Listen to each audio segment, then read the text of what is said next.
nuestros televidentes, una de las noticias más importantes de esta jornada tiene que ver con el asesinato a un empresario deportivo en el barrio Jara. Conmoción. Por otro lado, Liz Vera no pudo sobrevivir, no resistió. El doctor Agustín Saldívar, director del Hospital de Trauma, pidió perdón a la sociedad, a ella en particular, porque los esfuerzos médicos no pudieron. Y también se instala, ¿no?, la inseguridad y la inequidad social que causan estragos en Paraguay. Fuego cruzado entre el senador Martín Arévalos y el director de aduana Julio Fernández. Hoy Arévalos hizo su descargo, presentó otras denuncias, otras pruebas que supuestamente tiene contra el director. Lo cierto es que durante el fin de semana también hubo allanamientos en las casas de funcionarios administrativos de aduanas. Así como están las cosas, de denunciante pasaría a denunciado. Sí. Baldovino, cuya conducta al frente del ente recaudador también ya se pone en tela de juicio. Comenzamos el IDM. Hasta el momento que fueron los autores del hecho fueron dos personas de sexo masculino. Tenemos las características físicas que fue brindada ya base 3.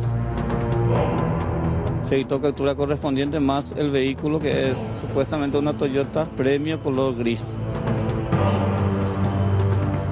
Él estaba llegando, estacionó su vehículo particular a 10 metros más o menos del portón de acceso a su domicilio. Ahí ya se le cruzó dos personas de sexo.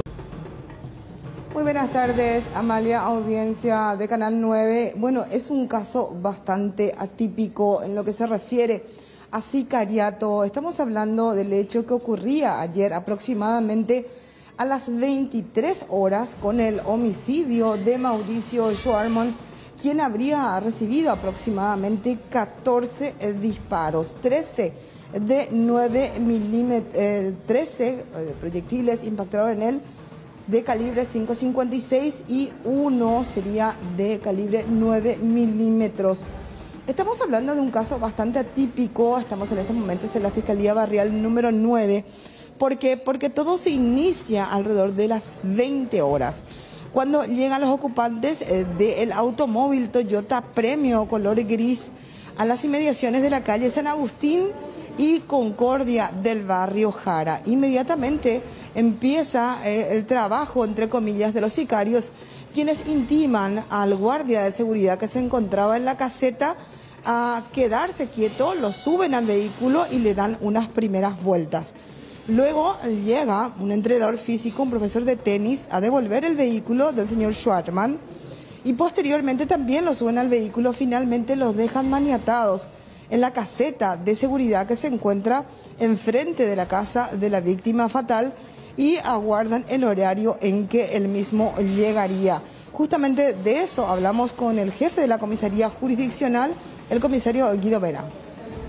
Tenemos hasta el momento que fueron los autores del hecho fueron dos personas de sexo masculino. Tenemos las características físicas que fue brindada ya base 3. Se dictó captura correspondiente más el vehículo, que es supuestamente una Toyota Premio color gris. Eso es lo que tenemos hasta el momento.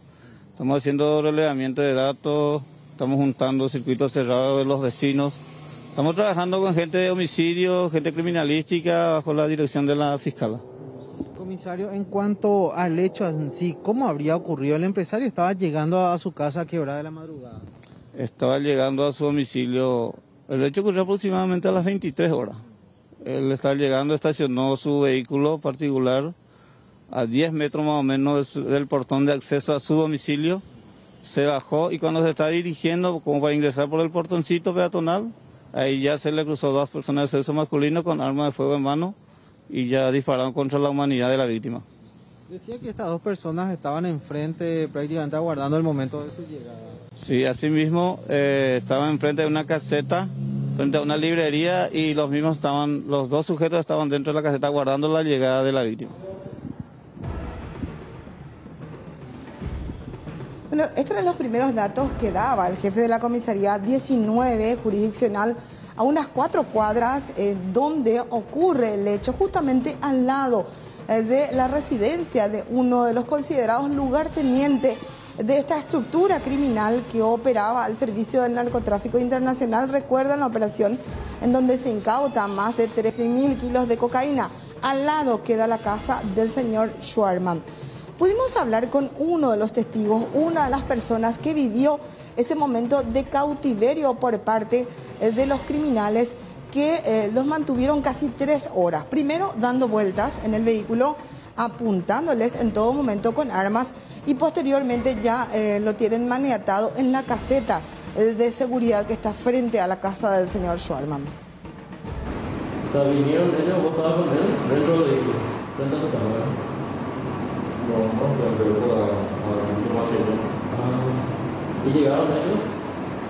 No, a mí me agarraron como alcanzaron el auto, seguro se equivocaron y Alcanzaron primero a vos. yo no me acuerdo más nada, porque ya no tenían así rápido. ¿Cuánto traían? Ni me acuerdo, a mí me agarraron todos nomás y me tiraron del auto y ya. Te llevaron en su auto, ¿verdad?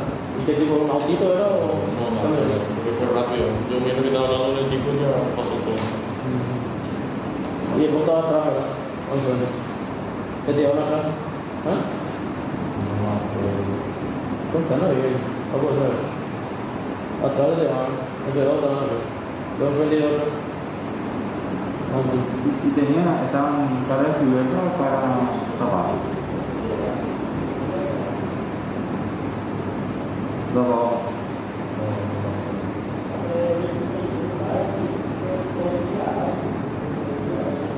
Y después te llevaron, o sea, no entienden ya cómo fue el tema. Te alzaron la voz y se confundieron, o sea, ellos pensaban que vos era él, ¿verdad?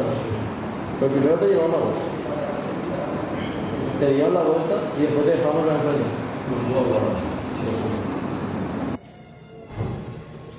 Amalia, personal de criminalística se constituyó en el lugar donde quedó el vehículo de Mauricio Schwarman. Estamos hablando de un automóvil de la marca Audi, de cuyo interior se llegó a sacar un arma de fuego de calibre 9 milímetros, una Colt que estaba dentro del rodado, pero a partir también desde la comunicación de la Comisaría Jurisdiccional al Departamento de Homicidios se suma el hasta ahora jefe del Departamento de Homicidios, Karim Correa, a esta investigación y ya relevan más datos en relación a cómo ocurrieron los hechos. Relatado por el guardia de seguridad que se encontraba en su caseta en ese momento, siendo las 8 horas, ¿verdad? Llegan 4 personas de hacia atrás de la caseta, él sentado, y le intiman a que se quede, que no diga nada, y por supuesto con un arma de fuego. Interín en que le maniatan, le alzan en un automóvil, según también manifestado por esta persona, por el guardia, de que era un automóvil Toyota. Lo alzan, dan una vuelta, siempre en la manzana, ¿verdad? Una vuelta a la manzana, y en ese interín llega uno de los empleados también del señor en una camioneta. Y al intentar entregarle al guardia, estas personas que se encontraban dentro de la caseta también lo demoran, lo maniatan y le hacen en el vehículo.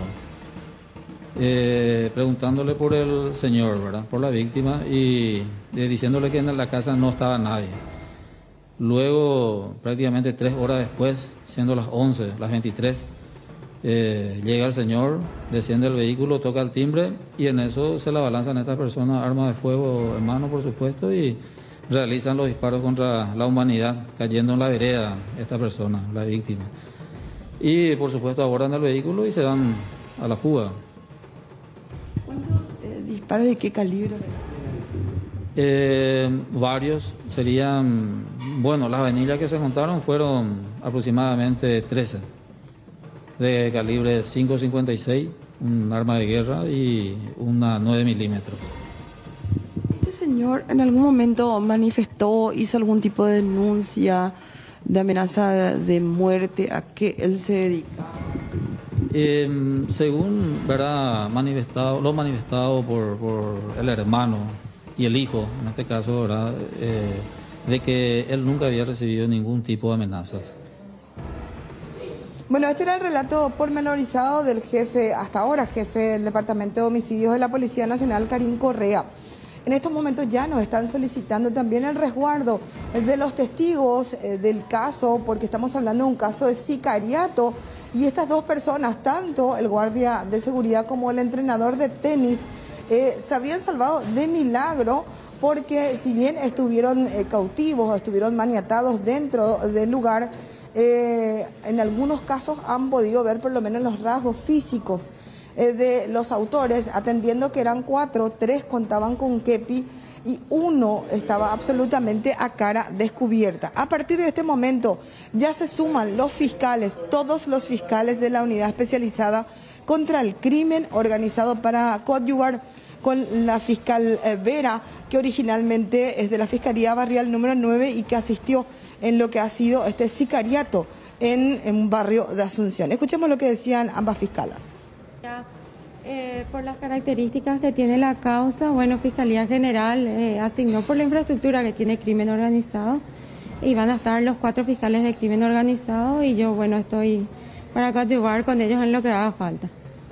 Bueno, un caso de sicariato en la capital se va sumando y podemos hablar de crimen organizado con unas características muy particulares. Sicariato pero con toma de rehén. Asimismo, bastante peculiar el caso, sumamente grave y complejo.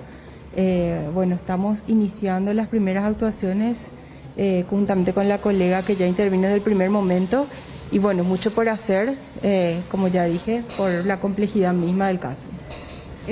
Podría hablar de, se habla de supuestas vinculaciones con el crimen internacional, se habla inclusive de vinculaciones supuestamente con una carga en Amberes. ¿Eso va a ser todo indagado como trasfondo también? No estamos en condiciones de poder afirmar eso. Obviamente que en este momento de la investigación, como siempre decimos, todas las aristas posibles se van a evaluar y van a ser tenidas en cuenta. ¿Quiénes son los fiscales? Somos los 4 fiscales de crimen organizado, el doctor Marcelo Pecci, Lorenzo Lescano, Federico Delfino y la que les habla. Bueno, Amalia, esto es lo que decían ambas fiscalas que se reunieron. Estuvo acá también el fiscal Lorenzo Lescano. Se suman también a esta investigación los fiscales Delfino y también el fiscal Pecci para también trabajar con la fiscal de la causa original. Estamos hablando de un caso de sicariato y justamente eso habla de crimen organizado. Llama poderosamente la atención, 4 personas, casi 3 horas en el mismo lugar. El hombre, Mauricio Sharman, venía de jugar tenis, por eso que él estaba en short, en zapatilla, cuando es interceptado por los sicarios que abren fuego con armas bastante potentes, pero no hacen daño ni al guardia de seguridad ni al profesor de tenis que venía a devolver una camioneta que había prestado del señor Mauricio Schwarman.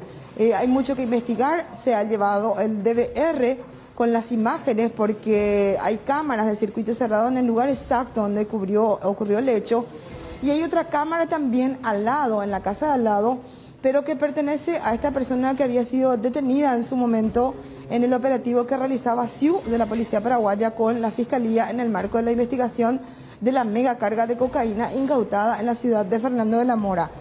Tanto personal del Departamento contra Crimen Organizado, homicidios, están también buscando imágenes del circuito cerrado y hasta esta hora, exactamente más de las 12 del mediodía, no se ha abandonado aún el rodado. Hay un une con flecha entonces que está haciendo la Fiscalía a estas horas. Igualmente hay que decir que hay varios puntos que quedan todavía ahí como muy dudosos, mucho hermetismo también en el entorno Blanca. Y lo cierto es que cuando hablamos de sicariato hay ciertos puntos de Paraguay que es como que los identificamos con eso, pero cuando ocurre aquí en Capital, que son realmente contados, es como que todos nos quedamos choqueados ante tal situación. Sí, definitivamente, y de alguna manera, inclusive llegamos a hablar con un familiar que solicitó no salir en cámara, y él nos decía que supuestamente se tenía una vinculación con la mega carga de 11 toneladas de cocaína en Amberes, sí. Porque él era un empresario dedicado al cuero. Sin embargo, hasta donde yo sé, nos decía el cuñado, él hace más de 10 años que no se dedica al tratamiento de cuero. Él tenía un establecimiento en el interior del país donde tenían el procesamiento de cuero. Sin embargo, ya no se estaba dedicando a eso, sino a otros negocios, entre ellos el negocio inmobiliario. Él le preguntamos también si es que tenía algún tipo de amenaza de muerte al cuñado y él nos dijo, hasta donde yo sé, no. Y el hecho de que tenía un arma, él tenía un arma por una cuestión de seguridad y tenía una caseta policial enfrente de la casa, porque también había un edificio que supuestamente es de su propiedad, más la casa. La esposa hoy llega aproximadamente a las 11 de la noche y ya en la morgue judicial se estaría haciendo la extracción del proyectil en las próximas horas, porque no estamos hablando de autopsia, sino que es porque se conoce exactamente la causa de muerte, sino básicamente la extracción del proyectil para ver si no tiene relación con otros casos de sicariato.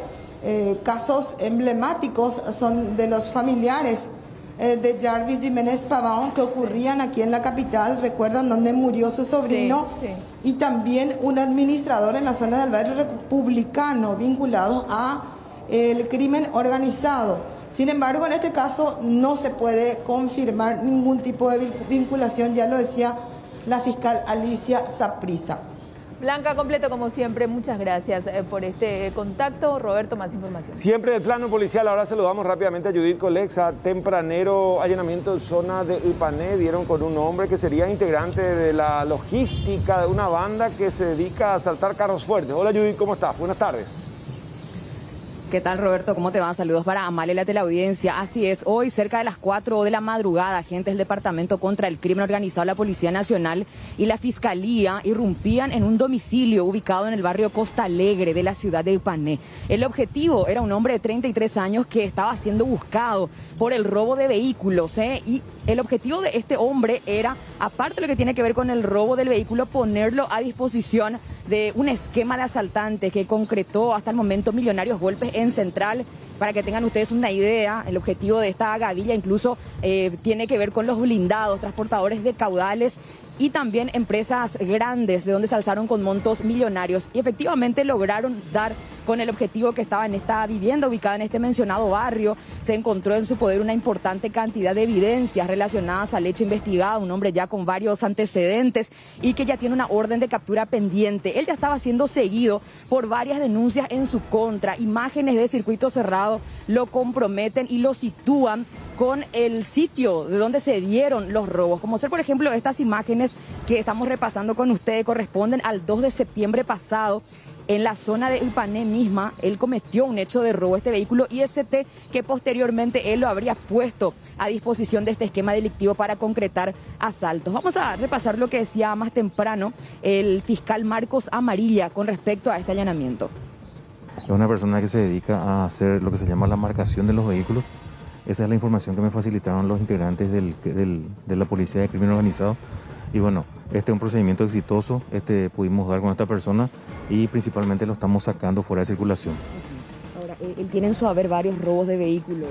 Tiene varios antecedentes y también, como usted está mencionando, esos hechos y bastante evidencia relacionada con esa actividad ilícita hemos encontrado en este lugar.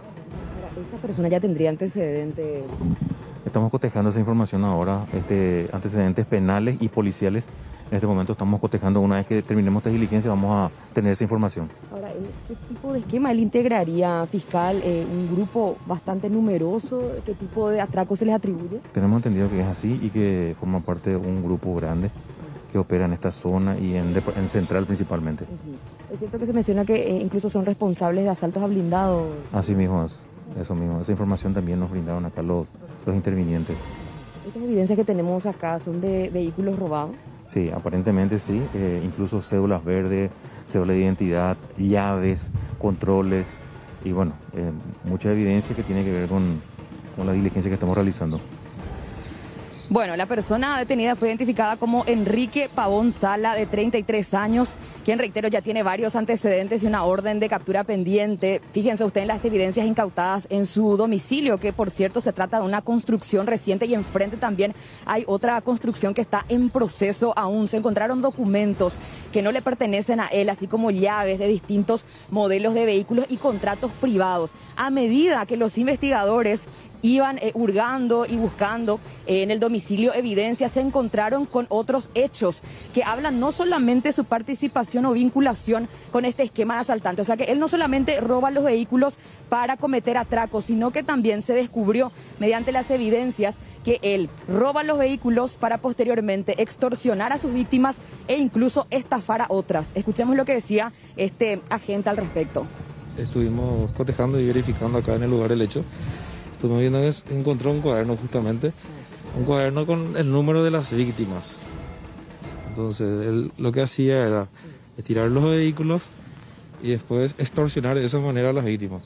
También encontramos aquí contratos privados donde esta persona hacía venta de los rodados, en este caso víctimas nuevamente, y a bajo precio, ¿verdad? Estos serían los contratos que normalmente se quedan en los vehículos de las víctimas, él rescata y después va y lo... Claro, claro, directamente ya en la escribanía, justamente eso es lo que hace, directamente vende los vehículos a bajo precio. Podemos cotejar aquí un vehículo donde figura 10 millones. Precio muy ínfimo, obviamente aquí para un vehículo de Chile, ¿verdad? No sé qué vas a comprar a cuotas. Y estamos viendo también que siempre otorgado por él distintos tipos de vehículos y él no se dedica a un negocio de venta de vehículos, por ejemplo. Claro, verificamos un vehículo que un Vía Chile normalmente que cuesta 25, 28 millones, encontramos que él vende a 10, a 12 millones anualmente a sus víctimas, ¿verdad? Eso es lo que justamente estamos verificando aquí. Una de las chapas que se incautó también acá, ¿verdad? Figura como robado en esta. Figura como robado. Y el titular de esta chapa tiene también orden de captura. ¿En qué zona? Ciudad del Este, en el departamento de Alto Paraná, así mismo. Entonces él también intentaba otra vez después extorsionar a sus víctimas. Claro, justamente eso es lo que él hacía. Directamente, después del robo, hay mucha facilidad, hoy día tenemos la facilidad de las redes sociales, donde él con su gavilla, obviamente, ubicaba a las personas, decía yo tengo tu vehículo y te pido tantos millones de guaraníes y te devolvemos, ¿no? ¿Estas personas que normalmente adquirían el vehículo con contrato privado tenían o no conocimiento de la procedencia o podrían ser víctimas también? Claro, podría ser víctima porque en este caso esta gente puede decirte que el vehículo tiene alguna avería o problemas mecánicos y ellos te venden a bajo precio. Obviamente en estos casos la gente también peca de inocente o también son víctimas de estos criminales. Claro, claro. Entonces lo que buscamos con esto es darle tranquilidad a la sociedad, darle esa tranquilidad que merece la sociedad y por sobre todas las cosas esclarecer y agarrarle a toda esta gente responsable que está causando zozobra, ¿verdad?, a la ciudadanía. Bueno, y para que tengan una idea de cómo se manejaba este hombre que estaba siendo buscado ya desde hace tiempo por la policía, porque él en un cuaderno tenía anotados los números y nombres de sus víctimas, que él obtenía a través de las redes sociales, luego que él les robaba sus vehículos y estas personas pedían información, entonces él se valía de ese dato para posteriormente comunicarse con ellas y extorsionarlas. Y en el otro de los casos, estos contratos privados que son encontrados en el interior del vehículo robado, él posteriormente los modifica en escribanía y revende el vehículo a precio ínfimo, entre 10 a 12 millones figuran los vehículos que él vendía que eran robados, Roberto Amalia. Bueno, detalles de este tempranero operativo de la policía en zona de Ipané dieron entonces con un hombre clave en una estructura que se dedica a asaltar carros fuertes. Judith, buen trabajo, muchas gracias. Amalia, contigo, adelante por favor. Gracias. Un fallecido, un herido y 3 detenidos es el resultado de un enfrentamiento entre narcotraficantes y así también policías en Canindeyú. Además de esto, se incautó una gran cantidad de marihuana.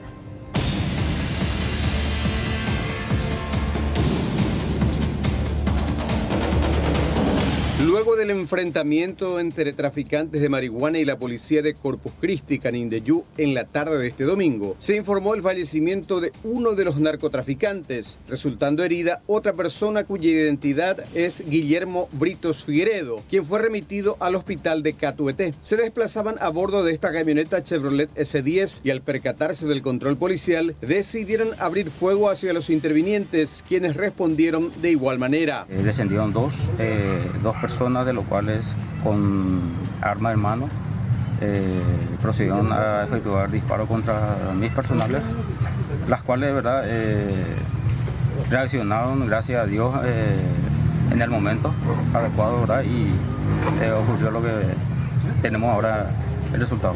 El fiscal interviniente informó que 3 personas que escoltaban la carga en otra camioneta de la marca Kia Sorento resultaron detenidas. Se trata de Mauridian Giglio de Lima, Roberto da Silva Fernández y Oseas Cipriano de Sousa Alves. La importante cantidad de marihuana se transportaba en la carrocería de la camioneta Chevrolet cubierta con una carpa negra. Inspeccionado la camioneta se encontró dentro de la carrocería bolsas con aparentemente serían panes de marihuana. Los detenidos en este caso son 3 personas de sexo masculino quienes aparentemente venían acompañando a la camioneta marca Chevrolet que transportaba la supuesta marihuana.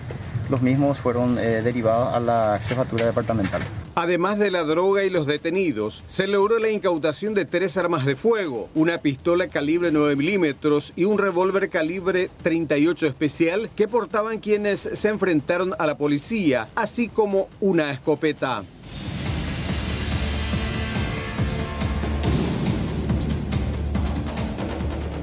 Un trágico accidente cobró la vida de un bebé de tan solo 8 meses. Ocurrió en zona de Pirapeú de Lira, en el sur del país. En un descuido, de hecho, el vehículo iba al mando de otro menor.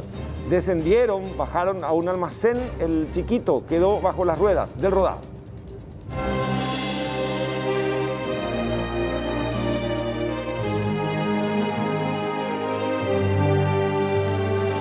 Un dramático accidente se cobró la vida de un menor de tan solo 8 meses. El hecho ocurrió en Pirapeú, kilómetro 41, distrito de Lira. Según el informe de la policía, el rodado estaba al mando de un menor quien al llegar a destino y descender los ocupantes, la criatura se cayó de forma accidental, sufrió lesiones graves y falleció luego de ser auxiliado. Sí, efectivamente en la jurisdicción de la comisaría 85 ocurrió este accidente con derivación fatal. Ocurrido el día de ayer aproximadamente a las 12 horas en la localidad de Pirapeú, kilómetro 41, involucrado un camión de la marca Mitsubishi modelo Canter color blanco, guiado por un menor de... el mismo se encontraba en compañía de su padre, el señor Isacio Rodríguez Rivas, también en compañía de Nidia Celeste Acuña, paraguaya mayor de 25 años de edad, y un menor de 8 meses, un bebé de 8 meses quien resultó víctima fatal. ¿Cómo ocurrió según el informe de la policía? Sí, así mismo con los intervinientes dialogaron con el señor Isacio Rodríguez, quien manifestó que estaban viniendo a la ciudad de Hernandaria a visitar a sus familiares, y al llegar a la casa de sus familiares estacionaron el camión, y al descender del camión, el camión empezó a moverse, en donde, al bajarse la señora Nidia Celeste, se le cayó su bebé del brazo y cayó debajo del camión, y donde sufrió lesiones graves. Posterior fue trasladado hasta el hospital de María Auxiliadora, donde se produjo el deceso del bebé. La familia oriunda de la ciudad de Hernandarias, departamento de Alto Paraná, tenía planeado pasar un fin de semana en la zona de Itapúa, pero lamentablemente terminó de la peor manera. El asalto nuestro de cada día en una despensa en la ciudad de Ñemby, donde también lastimosamente un uniformado resultó herido. Judith, estamos contigo. Sí, gracias, Amalia. Fíjense en estas imágenes de circuito cerrado que muestran el momento de este asalto, que por cierto tuvo balacera de por medio. Esto pasaba ayer cerca de las 20 y 30 horas en el barrio Rincón de la ciudad de Ñemby. Un solitario delincuente llegó a bordo de una motocicleta, descendió e inmediatamente ya intimó a sus víctimas. Se puede ver que ya allí en el acceso él se topa de frente con quien sería el hijo del dueño de este autoservice. Él mismo les exige a que todos se acuesten en el suelo y va directamente hasta el sector de la caja. donde se encontraba atendiendo el yerno del dueño del local, que es un suboficial del Departamento de Automotores de la Policía. Se puede ver en la imagen que él accede a entregar el dinero, pero aprovecha un descuido de este delincuente para poder reaccionar y forcejear con él. Sin embargo, el delincuente no dudó un segundo para efectuar un disparo que terminó impactando en la mano de este suboficial. Posteriormente se puede ver en otro ángulo de la imagen que un hombre sale de entre las góndolas armado y efectúa disparos en contra del delincuente. Se trata del comisario retirado Hilarión López, quien estaba en la sala, escuchó los disparos y salió armado finalmente para poder repeler a este asaltante que aparentemente habría huido herido, según las informaciones que dieron las víctimas. Vamos a repasar lo que decía más temprano Hernani López, que es el hijo de este comisario retirado, que él estuvo allí en el momento y fue también reducido por este delincuente. Nosotros justo estábamos por cerrar y cuando yo iba a salir, el muchacho me ataja y me dice que me acuesta al piso. Entonces yo ahí me acuesto y también estaba mi tío y mi cuñado. Y en ese entonces mi tío también se acuesta al lado de mí y ahí ya el muchacho forcejea con mi cuñado y le pide la plata y teléfonos. Ni siquiera él trató de hacerse pasar por cliente directamente. No, directamente a mí me atajó ahí y me hizo acostar al piso. Así pasó. Pero él finalmente se lleva el dinero después del forcejeo. Sí, lleva dinero y lleva teléfonos también. Ahora, ¿cómo está tu cuñado? ¿Él es el que fue baleado? Sí, él recibió una bala en la mano y está bien. Está en el hospital de la hora. Es cierto que también intentaron repelerle con disparos. Sí, también mi papá un minuto después salió y quiso dispararle también. ¿Dónde estaba tu papá en ese momento? Estaba ahí en el fondo. ¿Tu papá del comisario retirado Hilarión? Sí, así ¿Y mismo. él escuchó? Él escuchó cuando le pedía la plata y ahí él ya salió. Armado. Armado ya salió él. ¿Y dónde se dio el enfrentamiento? Acá mismo, ahí enfrente. Y no le arrancaba la moto y ahí fue cuando mi papá disparó. ¿Le llegaron a herir a él también o no? No sabemos eso, no sabemos eso. Escapó, sí. ¿Él llegó solo o estaba...? Estaba solo.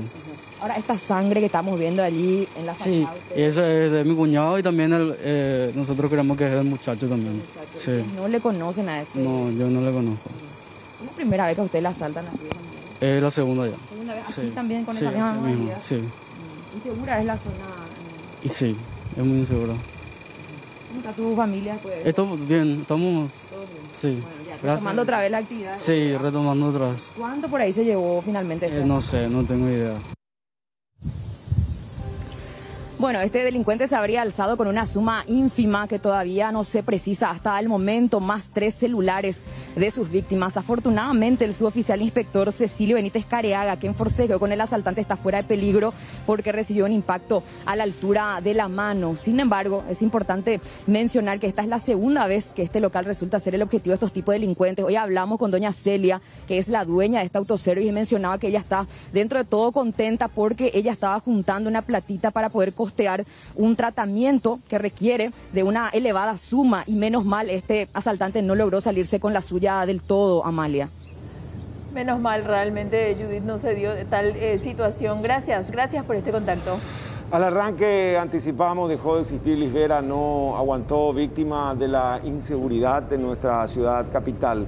Con los detalles, nuestra compañera Fernanda Chamorro. Hola, Fernanda, ¿cómo estás? Hola, Fer. ¿Qué tal? ¿Cómo están, compañeros? Y lastimosamente esto se confirmaba ayer en horas de la tarde. Sus allegados daban esta triste noticia. Lisbera, quien lastimosamente fue conocida por estas terribles imágenes en donde se observa que ella intentó descender aparentemente del bus en el que viajaba de la empresa Paraguarí S.A.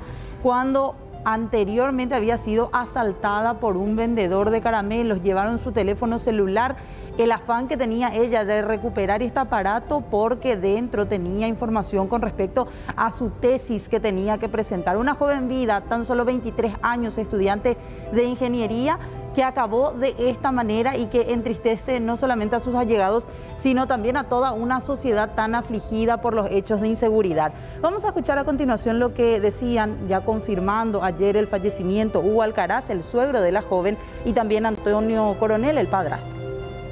Ella, si fuera como mi hija, acabamos de anoticiarnos que falleció. Es un golpe duro para la familia, que en este momento tan difíciles, en primer lugar, queremos agradecerle a todos los medios de prensa que se hicieron eco y a través de eso la solidaridad de la gente que se acercaron. Le digo mil y mil gracias. Quisiera sacar mi corazón, ponerle a todos en mano y decirle gracias una vez por todo. Tuvimos un informe que prácticamente estaba descartado la MS y hoy, con esta situación que nos encontramos, solamente Dios sabrá por qué le está llevando a ella. Teníamos un pronóstico muy reservado. Ella estaba en una situación muy delicada por el golpe que tuvo en la cabeza principalmente, y hasta hoy en día ella ni siquiera no tenía prácticamente vida. Este año ella se recibía como ingeniera. ¿Y en dónde se acaba? Por la inseguridad. Quiero que alguna vez la autoridad tomen carta en el asunto y pongan mano duro. Aquí nos tiene ya con este desenlace que lastima a todo Paraguay, a todo Paraguay. Yo digo porque tuvimos tantos contactos con mucha gente solidaria. Y como les digo, sigo agradeciendo a toda esa gente. Y me van a disculpar, palabras ya no puedo más, mano. Me siento ahogado. Y bueno, eso es lo que ahora mismo puedo decirle al Señor. Todo el día es mi pedido, suplicando que esto, a la autoridad que está allá arriba, que esto procedan, que esto mejoren, que procuren, que presionen, ¿verdad? Para que esto mejore, para que no tengamos que lamentar más vida de esta clase de jóvenes, llenos de futuro, llenos de vida. Da pena, señora, que esto suceda. Bueno, el sentir también tan fuerte que escuchábamos ahí del padrastro, quien también se lo vio muy, en este caso, triste, con lágrimas en los ojos, inclusive era al doctor que la estuvo atendiendo y que estuvo siguiendo su caso. Hablamos del director del hospital del trauma, él daba algunos de los detalles que le brindaron luego del último informe médico. Liz Vera el sábado ya había ingresado en un protocolo de muerte cerebral. Posterior a esto, ayer domingo, se confirmaba que la situación era tal, que ella ya estaba con muerte cerebral, que su cuerpo no estaba aguantando. Incluso decía el doctor Agustín Saldívar, no estaba teniendo respuestas positivas. Desde el punto de vista clínico ya no tenía avances, sino que iba cayendo minuto a minuto su estado de salud, y luego de una semana exactamente de este percance que ella tenía, terminaba falleciendo. Escuchemos al doctor Saldívar. Es muerte cerebral del día del domingo, corroborado nuevamente a las 2 de la tarde, se le comunica a sus padres, con quienes estuvimos en contacto, yo creo que toda la comunidad paraguaya. Y la muerte se comunica a las 14 horas del día de ayer, y sentimos en el alma, sinceramente, yo creo que todos los ciudadanos quienes le siguieron a Liz, viéndose un poquitito en un espejo de la realidad actual de la violencia que todos vivimos, y esperemos que realmente hagamos algo entre todos.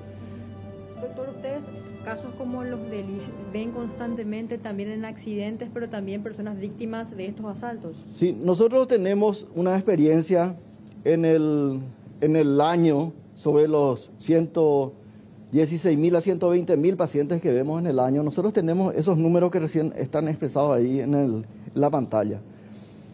Solemos tener más de 500 a 600 traumatismos craneales graves al año, víctimas de diferentes siniestros, agresiones. De esos, el año pasado tuvimos 356 fallecidos y tuvimos 204 traumatismos craneales graves que se salvaron, pero viven con una traqueostomía y una sonda en el estómago para alimentarse y cuidados por terceros.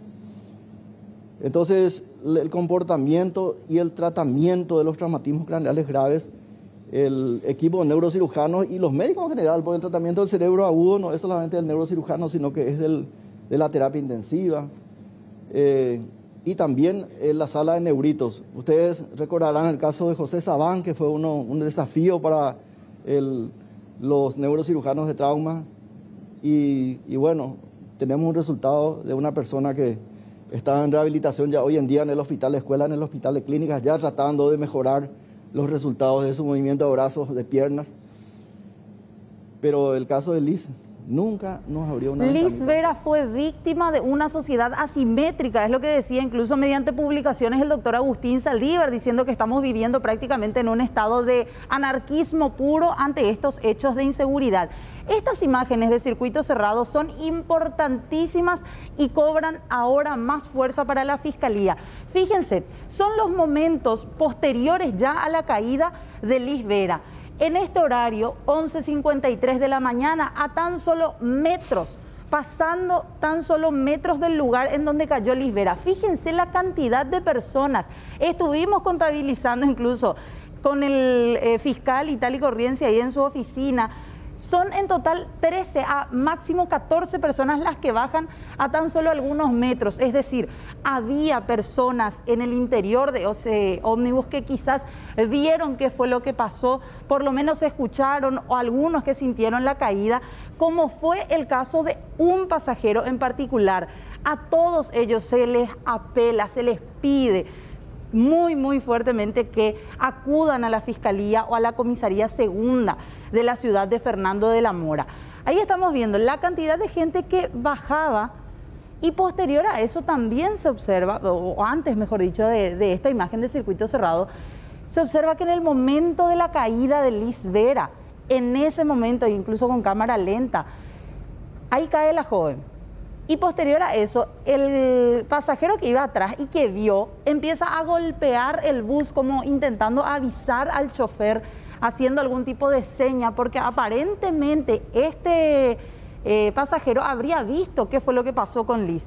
¿Por qué son tan importantes los testimonios y los aportes que puedan realizar los pasajeros de la jornada del domingo 5 de septiembre de esta línea, de este bus de la empresa Paraguarí S.A.? Porque a partir de ahora van a ver y están estudiando el cambio de carátula o por lo menos incluir la figura de homicidio culposo. Esto era lo que nos explicaba el fiscal Itálico Rienzi, pidiendo encarecidamente a los testigos, a los que vieron algo, a los que puedan aportar algún detalle, que se acerquen a declarar. Y vamos a analizar los circuitos cerrados, vamos a mandar al laboratorio forense para que me diga qué pasó, las tres probables situaciones. Lo que más se habla es que ella descendió o se tiró, ¿verdad? Pero también tenemos que ver si es que no se trastabilló o se resbaló, o a causa de la aceleración que hizo el colectivo después del semáforo, ella cae. Entonces sí estaríamos ante un homicidio culposo. Más sumado también, y también vamos a estudiar esa arista, esa posibilidad, a que tenía las puertas abiertas, y eso sería ya una negligencia en el actuar del conductor, cuando la misma norma le obliga a mantener las puertas cerradas solamente para ascenso y descenso de pasajeros, lo puede tener abiertas. Entonces, también va a ser los testigos, por favor, eso va a ser esencial en nuestra investigación.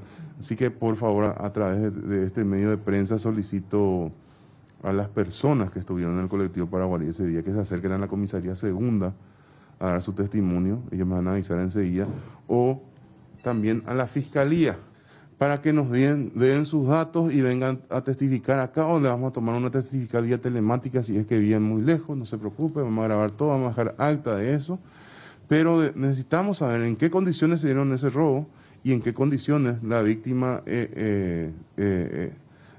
estuvo en las escaleras del colectivo para poder precisar más nuestra investigación. Con respecto al joven, al supuesto asaltante, ¿también podría ampliarse la carpeta a un homicidio culposo? Eso creo que sería más en lo civil de daños y perjuicios, pero el nexo causal y el dominio del hecho en lo penal. Tenemos a este joven que ya no tenía más dominio en lo que le ocurrió a nuestra víctima, ya él se está dando a la fuga prácticamente. Entonces difícilmente vamos a encontrar una figura que califique su actuación como consecuencia directa del fallecimiento de la señorita. 0982-456-758, Amalia, Roberto y televidentes, el número de teléfono que puso a disposición el fiscal es el número, el teléfono que tienen ahí en su unidad para que uno llame y diga, bueno, yo estuve, vi, sentí algo, escuché que parecía que a alguien le estaban asaltando en el bus ese día, reiteramos, el 5 de septiembre, el domingo pasado. Y sobre todo se garantiza la seguridad de esas personas que muchas veces por temor más que nada no se acercan a hacer las denuncias, por temor después de recibir represalias. Lo cierto es que hay una vida que lastimosamente se perdió, una joven vida a consecuencia de este hecho. Y en memoria de Liz. Claro, por un lado la responsabilidad penal, la responsabilidad ciudadana, pero por sobre todo es una cuestión de conciencia para con Liz, para con la sociedad, un caso gravísimo que amerita un castigo. Fernanda, gracias por todos estos detalles. Hacemos una pausa. Muy breve. La denuncia que presentó Julio Fernández, director de aduanas, contra el senador Martín Arévalos por presunto tráfico de influencia. Recordemos que la semana pasada había hecho pública la captura de estas conversaciones telefónicas, estos mensajes de texto que se dieron a través del WhatsApp, donde el legislador habría pedido cargos o puestos claves para dos funcionarios de aduanas específicamente. Esto continuó porque luego, después de la publicación, la Fiscalía General del Estado designó a un equipo de agentes para investigar esta denuncia y a partir de allí empezaron a hacerse algunas diligencias. Lo primero que hizo la Fiscalía fue llamar a declaración a Fernández, quien dio su testimonio, y otros funcionarios más. Él puso a disposición su su teléfono celular también. Ya en horas de la tarde del sábado, una de las primeras viviendas allanadas fue esta que estamos observando en imágenes, perteneciente a Roberto Pereira. Es uno de los funcionarios de aduanas y posteriormente en este lugar se incautó su teléfono celular, principalmente, decían los fiscales. La Fiscalía, el Ministerio Público incluso también compartió algunas fotografías que guardan relación con este caso. Hablamos de una lujosa vivienda ubicada allí en la zona de Barrio Obrero de nuestra ciudad capital. Esto era parte de la vivienda de Pereira que fue allanada el día sábado, donde se incautó un teléfono celular y, de acuerdo a lo que decían también los fiscales, una carpeta de una investigación fiscal ya de hace algún tiempo atrás, que también va a ser chequeado en cómo había quedado. Pero sobre esa carpeta fiscal vamos a hablar más adelante. Luego allanaron también la vivienda de Miguel Medina, otro de los funcionarios que también fue nombrado en esta conversación de WhatsApp, una vivienda relativamente más modesta en comparación a la primera que fue allanada. Allí también incautaron teléfono celular que va a ser sometido a pericia, según adelantaba el fiscal del caso. Rescatar los teléfonos personales de estas personas, en el sentido de que veíamos dentro de la denuncia que todo se estaba llevando a cabo a través del medio tecnológico WhatsApp, del medio de comunicación, que es hoy día muy utilizado, y esto nos llevó a nosotros a entender de que posiblemente ese intercambio de conversaciones también existieron de la misma manera entre estas personas funcionarias de aduanas y el senador que es denunciado en este caso. ¿Qué es lo que lograríamos con esto? Ver la posibilidad de obtener información cierta que nos pueda llevar a solventar mejor nuestra hipótesis del caso. El teléfono celular del director de aduanas, en este caso, ya se peritó, se encontraron conversaciones con el senador, ¿en qué circunstancias? Bien, el día sábado, luego de culminar su declaración, él entregó su teléfono al Ministerio Público a fin también de llevar a cabo esto que te estoy comentando, que es lo que a partir de hoy se estaría llevando a cabo. O sea, estaríamos peritando tanto el teléfono del señor Julio Fernández, así también como el de los dos funcionarios de aduanas. Hablamos de salarios que serían de 9.300.000 guaraníes, más o menos es lo que perciben estos dos funcionarios. En compensación veíamos una ostentosa residencia que difícilmente pueda levantarse con ese salario, y la consulta obligatoria es si a partir de ahora se va a abrir también una investigación por tráfico de influencia, además de tráfico de influencia, enriquecimiento ilícito, y esto es lo que decía el fiscal al respecto. Ahora estamos en lo que tiene que ver con el supuesto hecho de tráfico de influencias. Recabaremos toda la información que sea posible, sí, y a partir de ahí, por supuesto, que estamos obligados, en caso de tener información como la que acabas de preguntarme, poner a disposición de la superioridad a fin de que tome o que crea que se lleve a cabo lo que corresponde.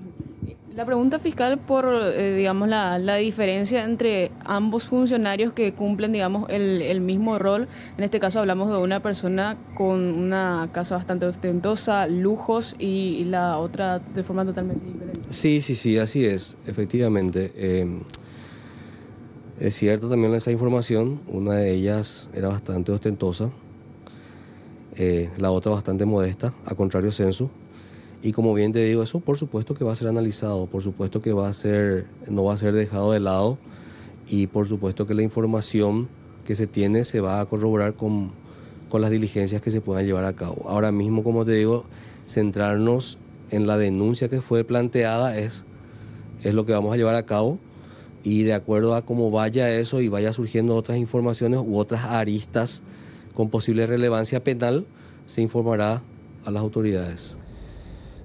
Volviendo a un tiempo atrás, específica en el año 2015, de acuerdo a nuestros archivos, este funcionario dueño de esta ostentosa casa, estamos hablando del señor Pereira, ya habría sido objeto de investigación. ¿Qué pasó en octubre del 2015? Estas son imágenes de un mega procedimiento que se realizó en las inmediaciones del Aeropuerto Internacional Silvio Pettirossi, donde se incautaron productos presumiblemente de contrabando que había entrado a nuestro país. Se sacó en un camión y fue interceptado allí sobre la autopista. Estamos hablando de una mercadería valuada en unos 15 millones de dólares. En aquel entonces fueron detenidos 2 funcionarios de la DINAC. De acuerdo al reporte, ellos fueron Remigio Zárate y Pedro Servín, jefe y subjefe de ticket de la DINAC, y Roberto Pereira Recalde, al igual que Gustavo Concepción Aquino, jefe y subjefe de resguardo de las aduanas en el Aeropuerto Internacional Silvio Pettirossi. ¿Quiénes fueron los fiscales que estaban a cargo de esta investigación en el 2015? Luis Chamorro y Emilio Fuster. Nadie sabe qué pasó con esa investigación, porque definitivamente el funcionario sigue en su puesto de aduanas a casi 6 años después de aquella intervención y también investigación abierta por la Fiscalía. Estamos hablando de un monto importante, 15 millones de dólares, a pesar de que fue detenido, él continuó en su cargo, tal es así que hoy sigue en esta dependencia Roberto Amalia. Bueno, gracias, completo. De hecho, llama mucho la atención, pero digo nomás, Rolando, este es un ejemplo. Imagínate si hay una determinación fiscal y avanzar sobre cada uno de los aduaneros. Pues siempre se dijo, ¿no? Pero imagínate, Roberto Amalia, estamos hablando de una causa del 2015, un monto de 15 millones de dólares, mercaderías que ingresaron, y nadie sabe qué pasó, porque definitivamente en aduanas, al menos, si bien la propia aduana en aquel entonces había hecho una conferencia de prensa para mencionar que 2 de sus funcionarios estaban implicados, por lo visto siguió en el cargo, porque hoy día está todavía en la nómina y sigue siendo. Es más, están pidiendo para que pueda ser ubicado en un puesto clave, investigaciones que definitivamente no tuvieron un final como muchos esperaban. Y en algún momento dado también se dijo que tienen fotografías que el propio presidente de la República en campaña se fue a esta casa del aduanero, se reunieron varios y entregaron $100.000 como aporte. Vamos a seguir avanzando con este tema, ¿verdad? Dale, Rolando. Gracias. Ahora vamos hasta el Senado, Amalia. Sí, porque hizo su descargo Martín Arévalo. Estamos contigo, Mariano. Muchas gracias, Amalia. Roberto, saludos a ustedes, a los televidentes también. Efectivamente, el senador Colorado realizó una conferencia de prensa hablando de diferentes cuestiones, porque hay que entender lo que tiene como punto de partida la denuncia que había realizado Martín Arévalo sobre el robo. Decía, era un robo armado, un robo programado de una mercadería importante de uno de los depósitos de aduana, y luego también otras situaciones que fueron apareciendo. Pero sobre este primer tema, el depósito de Jical, un depósito privado que alquila la aduana, y justamente allí se derivan todas las mercaderías incautadas con dudosa procedencia, y sobre eso habló Martín Arévalo.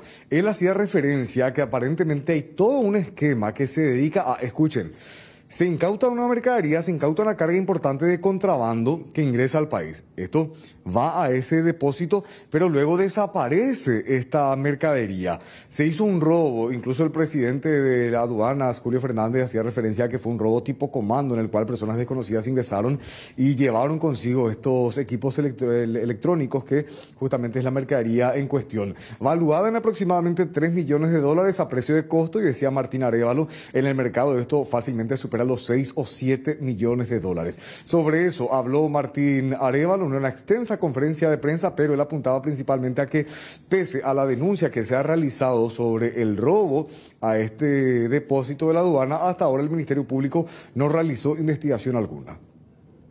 El robo en la aduana, en donde supuestamente, por lo dicho del director, fue un comando que entró a asaltar en un predio que él administra, Jical, pero Jical no es privado. La aduana alquiló ese lugar y es responsable el director. La mercadería que ahí estaba tenía un costo de $3 millones. $3 millones en frío, como le dice, porque si yo importo de Miami un cargamento de celulares, me cuesta $500, pero acá yo vendo en $1,000.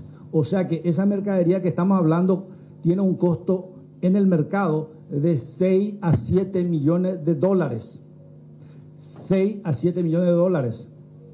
Y un grupo de comando ingresa a la mañana a la mañana, trae un container,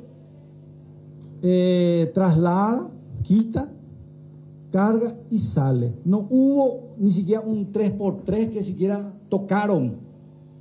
No hubo herido, no hubo nada. Y este señor nos quiere decir que hubo un robo de comando. Y quiere que creamos que se robó de esa manera. Mentira es. Este fue un arreglo. El doctor Horacio Galeano Perrone denunció el hecho en la fiscalía y no se movió su documento. El estudio jurídico Oscar Pacielo denunció el hecho de robo, no se movió su expediente. Él hace una denuncia y el sábado a la tarde se van y hace una intervención los fiscales en la casa de 2 aduaneros. Y anoche decía, esa denuncia que hicieron no va a correr. ¿Por qué dice un director de aduana que la fiscalía no se va a mover? Había sido porque es íntimo amigo de la fiscala general. Julio Fernández, él ha dicho que él es íntimo amigo de la fiscala general y que por eso ningún expediente se va a mover si él no quiere. Acá se cometió un robo disfrazado de un asalto. $3 millones se robó y no hay un solo detenido. No hay un solo detenido. Eso es lo que tiene que aclarar este señor. Arévalo se extendió un poco más incluso en lo que tiene que ver con la supuesta relación de amistad entre la fiscal general del Estado y Julio Fernández, porque decía, luego de que Julio Fernández presenta esta denuncia por supuesto tráfico de influencias, 2 días después ya se hace el allanamiento a la residencia de estos funcionarios aduaneros. Sin embargo, sobre este robo, la desaparición de una mercadería cuyo valor es considerable, hasta ahora el Ministerio Público no movió un dedo, decía el senador Colorado. Por otra parte, también hablaba, y ahora vamos a entrar ya en otra cuestión, Amalia, Roberto y televidente, y presten mucha atención porque el senador Martín Arévalo dijo que en su momento Julio Fernández, titular de aduana, le pidió a él que a través de un proyecto de ley hagan una modificación. ¿Para qué? Para que los funcionarios de aduana puedan acceder a ciertos beneficios en el marco de la ley de emergencia sanitaria, donde en uno de sus artículos se hablaba justamente de la reorganización presupuestaria para que, por ejemplo, personal de salud, personal de fronteras puedan seguir percibiendo sus salarios sin ningún tipo de alteración e incluso tener algunos beneficios por la exposición que representaba a un eventual contagio, esto en pleno contexto de pandemia. Estamos hablando de la ley de emergencia sanitaria, la famosa ley de los $1.600 millones. Sobre eso habló e incluso hizo escuchar un audio y vamos a compartir con ustedes este audio, una nota de voz que, según decía el senador, le envió el titular de aduanas pidiéndole que incluya también a los trabajadores de este sector para que puedan tener ciertos beneficios en el contexto de pandemia. ¿Qué tal, Martín? Te saluda Julio Fernández. tengo un reclamo ahí de los funcionarios y creo que tienen razón. Lo que pasa es que nosotros realmente no estamos parando porque tenemos que garantizar el abastecimiento del país. Y están en toda la República laburando como tiene que ser, ¿verdad? Porque por acá pasan todas las mercaderías. Entonces, como no se les recuerda en el tema, en la ley esta de emergencia, me piden y te transmito también, digamos, te paso por escrito lo que me piden y realmente yo comparto que tienen razón, ¿verdad? Realmente somos nosotros, no vamos a parar para abastecer a la República. Una relación bastante cercana entre Julio Fernández y Martín Arévalo. ¿Por qué? Porque ambos se congregan en una misma iglesia. Incluso hablan de que han sido compañeros de oración, que en la época de pandemia, Amalia Roberto, se pasaban orando juntos, según lo reconocía el propio Martín Arévalo. Pero sobre este pedido en particular, e incluso un escrito de lo que podría ser la modificación del proyecto de ley, el senador Colorado, sobre quien se habla que traficó influencias, también hacía su descargo. Me pide que yo haga una modificación de la ley en plena pandemia. Él me llama, me deja mensaje de voz y me envía un proyecto, senador. Acá los funcionarios me piden porque es razonable, porque nosotros cubrimos todo el país, están entrando los insumos y nosotros estamos trabajando y queremos ser incluidos en ese proyecto. ¿Qué significa eso? Salarios. ¿Qué significa eso? Salario para los aduaneros. Y incluido él. Acá él está pidiendo por 5.000 funcionarios.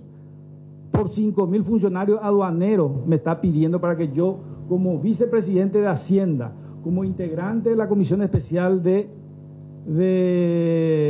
Seguimiento de los 1.600, me está pidiendo para que yo incluya en la ley. De la modificación de la ley, le dije que ya el proyecto ya estaba en diputado. ¿Por qué?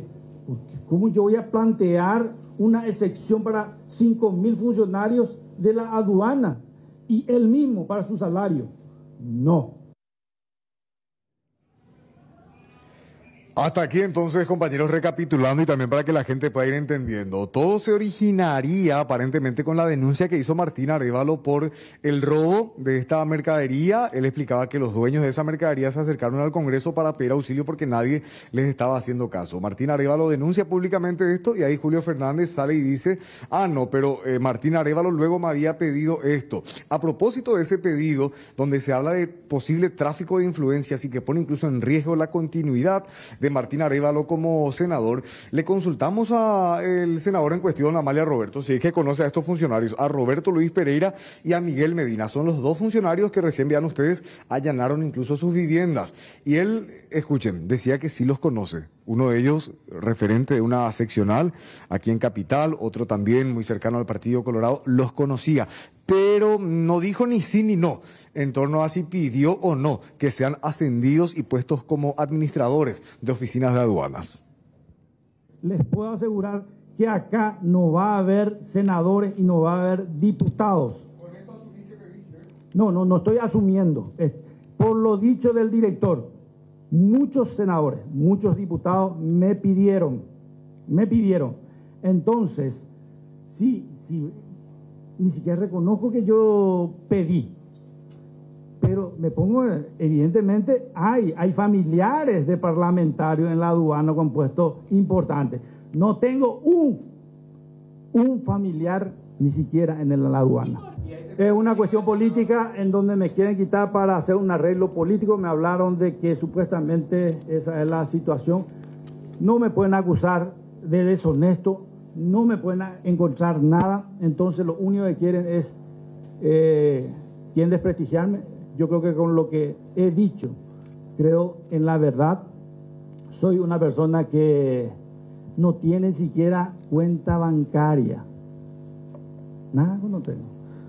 Después de casi 30 años en el servicio público, tengo una linda casa, tengo un lindo vehículo, estoy con mi hija, tengo mi hijo, y ¿qué es lo que es? No tengo estancia. Entonces vamos a hablar claro. ¿Qué es lo que quieren? quieren un senador que se calle, que se adecue a la rosca, a la mafia. Ustedes se dan cuenta, Roberto, Amalia, de que a partir de una denuncia sale la acusación del otro lado, la respuesta de este lado, dimes y diretes, pero estamos hablando de personas que ocupan importantes cargos y de gestión de instituciones sumamente importantes. Es por eso que aquí en la Cámara de Senadores se ha instalado una comisión que va a investigar y va a indagar primeramente a Martín Arévalo. No descartan también convocar a Julio Fernández para que puedan echar luz sobre qué es lo que está pasando. Por un lado, son cuestiones separadas. Ahora, por un lado, lo del posible tráfico de influencias, que supuestamente Martín Arévalo pidió que 2 funcionarios sean ascendidos, y por otro lado, lo que tiene que ver con este esquema para hacer desaparecer mercaderías que posteriormente terminan siendo vendidas nuevamente y una recaudación que no se sabe a dónde va a parar ese dinero. El senador Juan Bartolomé Ramírez nos confirmaba esta información y al final de esta semana ya tendrían conclusiones. Por un lado, lo que tiene que ver con el robo y por otro lado, tema tráfico de influencias. ¿Por qué insisto tanto con esa frase? Porque de haber tráfico de influencias, eso es motivo suficiente para sacar a un senador. Se constituyó una comisión de compañeros que va a tratar de conversar con él para antes de la sesión del jueves pueda informar al presidente y el presidente traer a los líderes de la oposición. Estas son cuestiones que es bueno escuchar, ¿verdad? Escucharle al colega.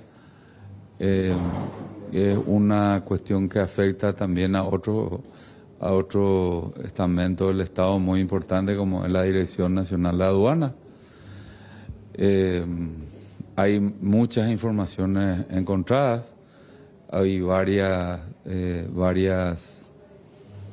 digamos, tiene varias facetas, ¿verdad? Carga, denuncia de retención de carga, venta de carga, y al final aparece una denuncia fiscal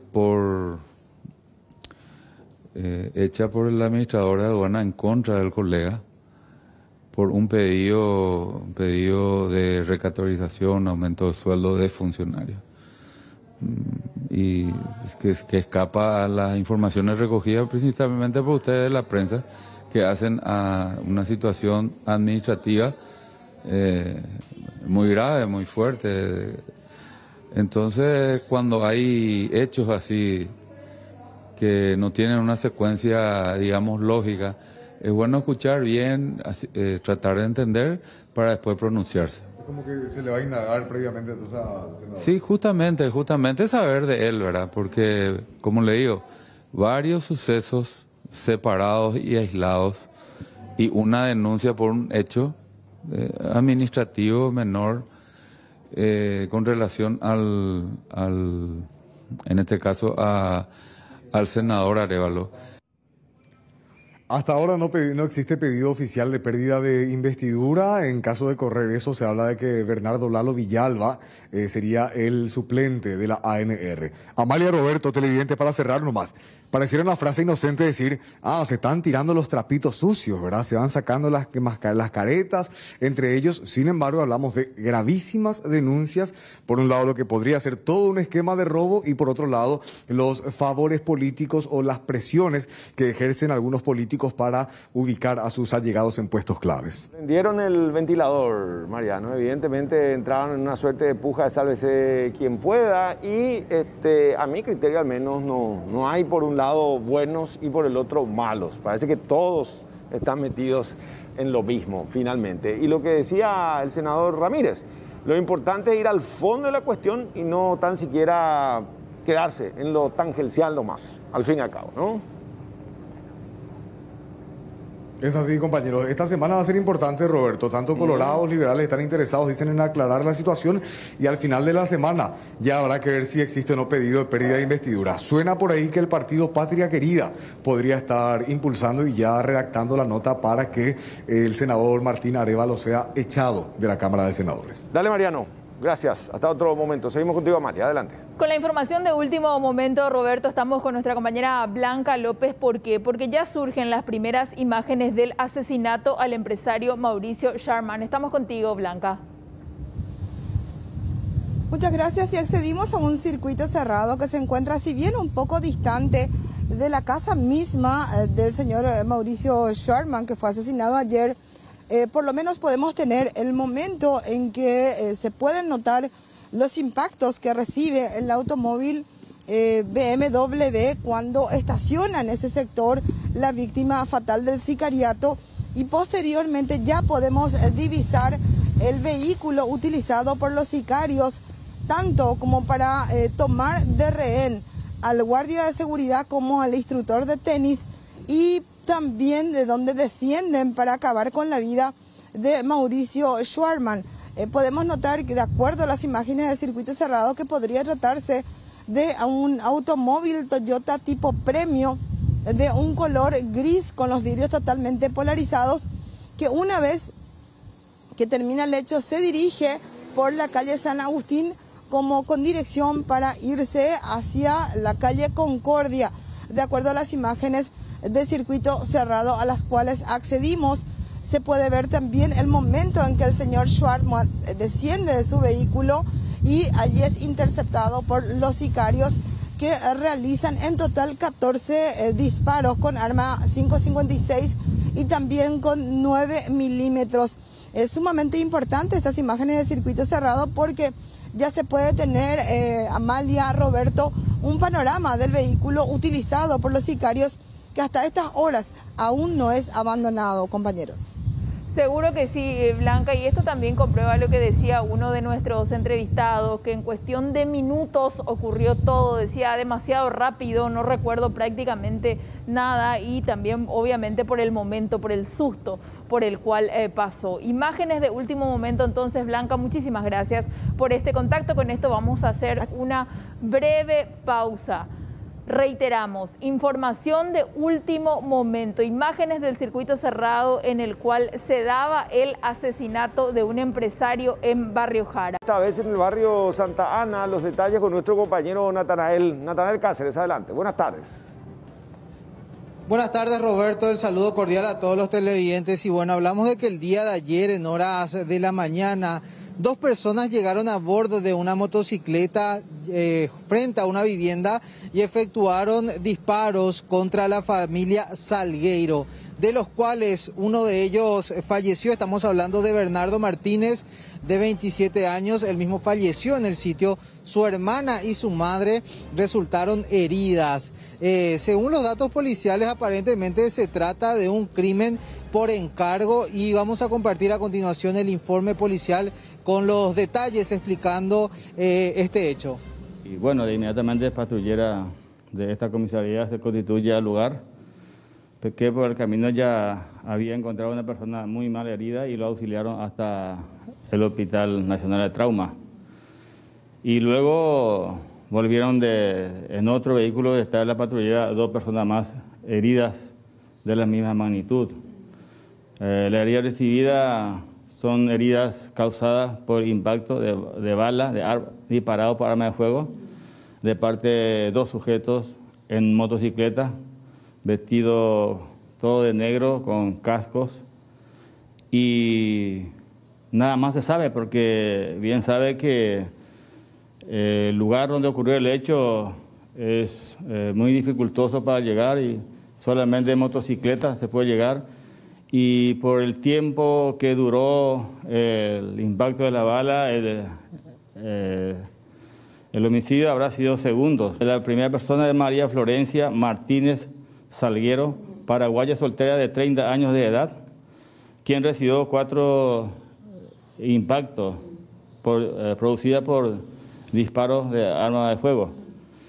Y la herida de bala es de gran gravedad. La agarró 2 balazos en el lado izquierdo del tórax, el otro en la pelvis y el antebrazo, y 2 impactos en el abdomen, en el brazo y pelvis.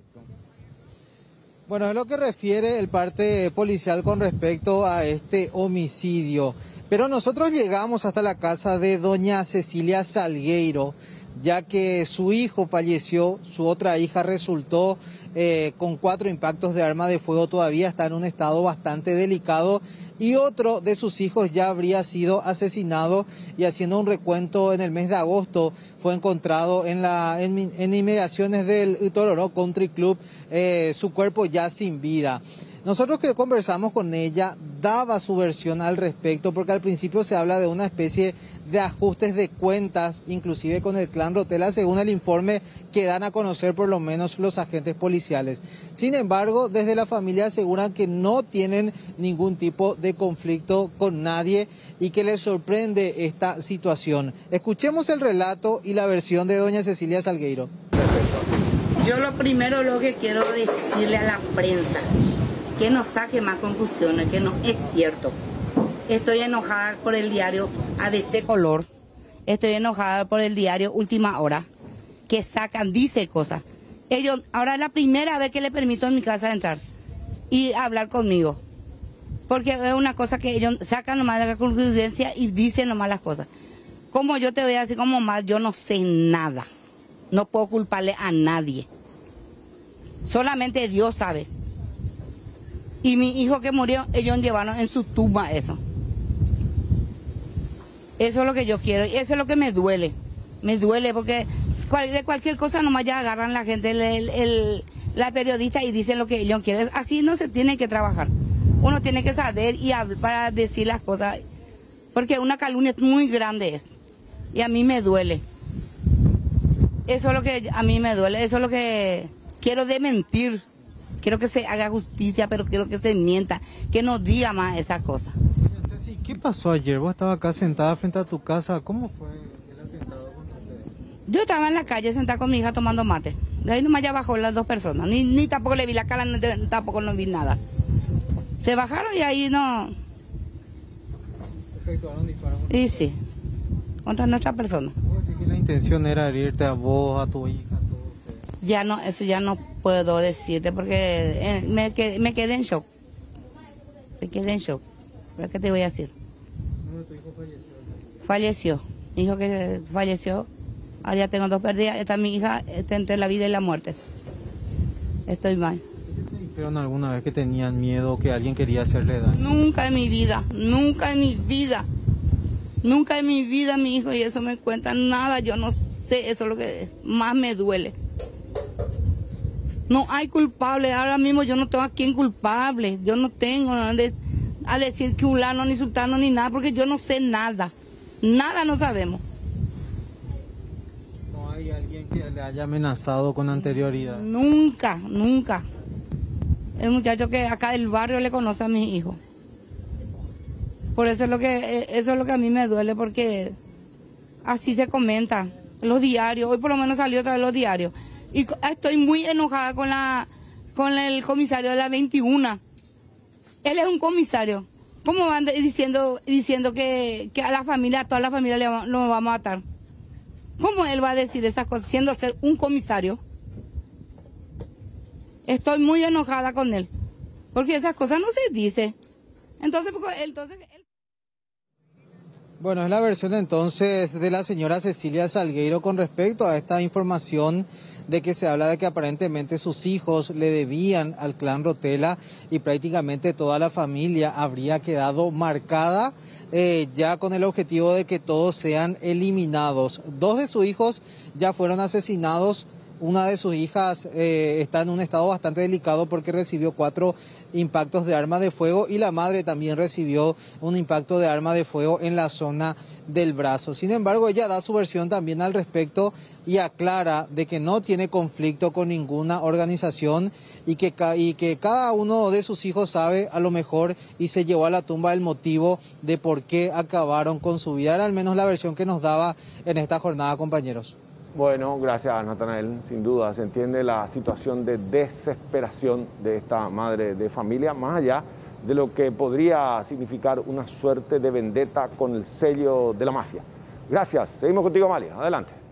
Gracias. Y un aparatoso accidente se dio en Mingaguazú, donde tristemente una niña de 7 años perdió la vida. Aparentemente el conductor del otro vehículo estaba alcoholizado.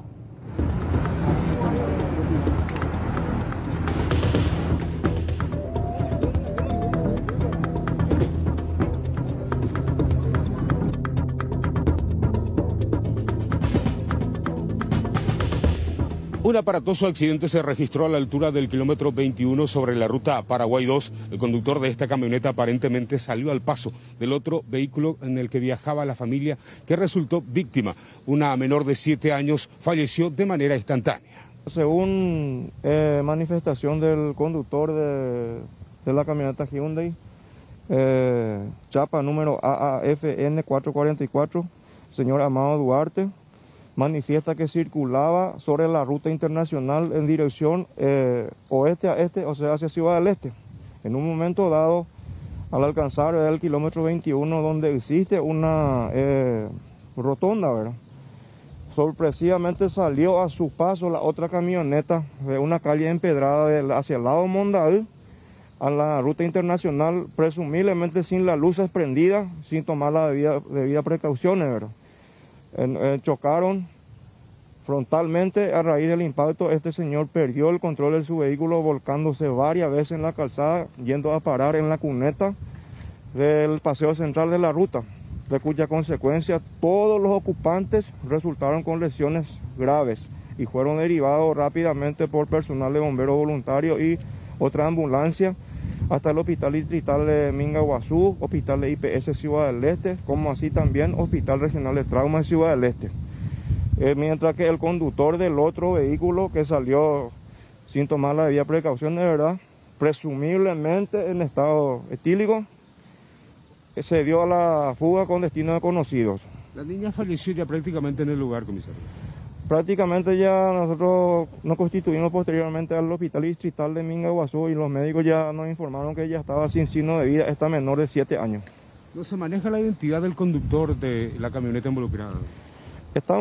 Encontramos varios vehículos, varios documentos dentro del habitáculo de ese vehículo que ya están puestos a disposición del fiscal de turno, solicitando ya alguna diligencia, alguna orden de detención sobre esas personas. Estamos manejando informaciones presumiblemente sobre el conductor de este vehículo. El conductor de la camioneta se dio a la fuga. Aparentemente estaba en estado etílico debido a las imágenes viralizadas en las redes sociales. Y vamos a seguir hablando de este terrible accidente porque aparentemente 4 de las personas involucradas ya fueron identificadas. Joel López nos da más detalles. Joel, estamos contigo. Amalia, buenas tardes, saludos a los televidentes de todo el país. Es así, el Ministerio Público procedió a ordenar la detención de 4 personas cuyos documentos de identidad se encontraban en el interior de esta camioneta involucrada en este percance fatal. Hasta el momento son 4 las personas que van a ser imputadas en las próximas horas, mientras que el conductor todavía no fue identificado. Las imágenes viralizadas en redes sociales también están siendo analizadas por el Ministerio Público para llegar justamente a la identidad de este hombre, que de una u otra forma hay varios nombres y varias informaciones con respecto a este accidente. Lo último que se tiene es que 4 personas ya fueron identificadas prácticamente por las documentaciones con orden de detención, pero todavía el conductor no está siendo identificado por el Ministerio Público. Se aguarda la imputación de estas personas en las próximas horas. Casi 7 años con enfermedades de base, al menos en cuanto al Plan Nacional de Vacunación Anti-COVID. Tenemos los números para compartir con ustedes porque según el reporte del Programa Ampliado de Inmunizaciones, 16.776 adolescentes de entre 12 y 17 recibieron su primera dosis este 11 de septiembre. A este punto vamos con un total de primeras dosis, 2.460.996, es decir, un 43.4% de la población objetivo, que es a partir de los 12 años, y el total de personas con ya 2 dosis, es decir, esquema completo, 1.841.332 personas, es decir, un 32.4%. Así avanza entonces el esquema nacional de vacunación. A propósito de eso, en el transcurso de esta madrugada, llegaron más de 300.000 dosis de la vacuna AstraZeneca, que es parte de una cooperación entre el Reino de España y el gobierno paraguayo, 306.900 dosis en total de AstraZeneca. El lote fue trasladado gracias al mecanismo COVAX, pero no es parte de un acuerdo comercial, no es comprado este lote, sino que es una donación, como estábamos mencionando. complementa un lote que habíamos recibido ya a principios de agosto de 253.440 dosis. Estas exclusivamente para mayores de 50 años en adelante. Y a propósito de esta franja etaria, vamos a compartir con ustedes cuáles son los grupos objetivos de vacunación para hoy, mañana y el miércoles. Exclusivamente personas de 19 años cumplidos, no 18, no 20, solamente 19 años, y por otra parte personas mayores de 50 años en adelante, eso abarca 60, 70, 80, sin límite de edad, porque lo importante es ir completando esta franja que sigue siendo la más vulnerable. También importantísimo, no se tiene en cuenta terminación de cédula, así que aprovechen, vayan a los diferentes vacunatorios, y para mayor información siempre está la página vacunate.gov.es.